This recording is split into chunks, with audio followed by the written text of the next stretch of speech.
അപ്പോൾ മമ്മൂട്ടി അനുഭവിക്കുന്ന വേദനയുണ്ട്. അസുഖത്തിൻ്റെ വേദനയല്ല, മറ്റു പലരുന്നൊക്കെ മാനസിക പീഡനങ്ങളാണ്. 24 മണിക്കൂറും ഓടി യാത്ര ചെയ്ത് അഭിനയിച്ചു കൊണ്ടിരുന്നൊരു നടനാണ്. നേരിട്ട് അറിയാവുന്നൊരു മാധ്യമ പ്രവർത്തകനാണ് ഞാൻ.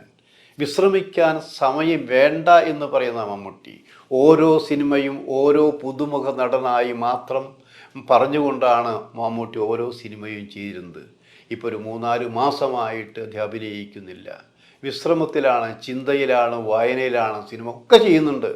അങ്ങനെ ചെയ്യുമ്പോഴും തനിക്ക് ഇത്രയും മാസങ്ങൾ വെറുതെ ഇരിക്കേണ്ടി വന്ന ഒരു മനോവ്യതയോടൊപ്പം തന്നെയാണ് മറ്റു ചിലരെ കുത്തി നോവിച്ചുകൊണ്ട് ഇനി മമ്മൂട്ടിക്ക് അഭിനയിക്കാൻ കഴിയില്ല എന്ന് പറഞ്ഞ് പരത്തിയിരിക്കുന്നത്. അത് ശരിയാണോ? അങ്ങനെ പാടുണ്ടോ? പക്ഷെ ഞങ്ങൾക്ക് അറിയാൻ പറ്റും മമ്മൂട്ടി ഇതാ തിരിച്ചു വരുന്നു എന്നുള്ളതാണത്.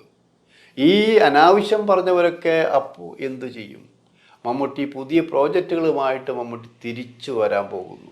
അത് നടൻ്റെ വേഷത്തിലാവാം, നിർമ്മാതാവിൻ്റെ വേഷത്തിലാവാം, തൻ്റെ പഴയ മോഹമായ ഇടയ്ക്ക് വെച്ച് വേണ്ടെന്ന് വെച്ച സംവിധാനത്തിലെ ആയിരിക്കാം.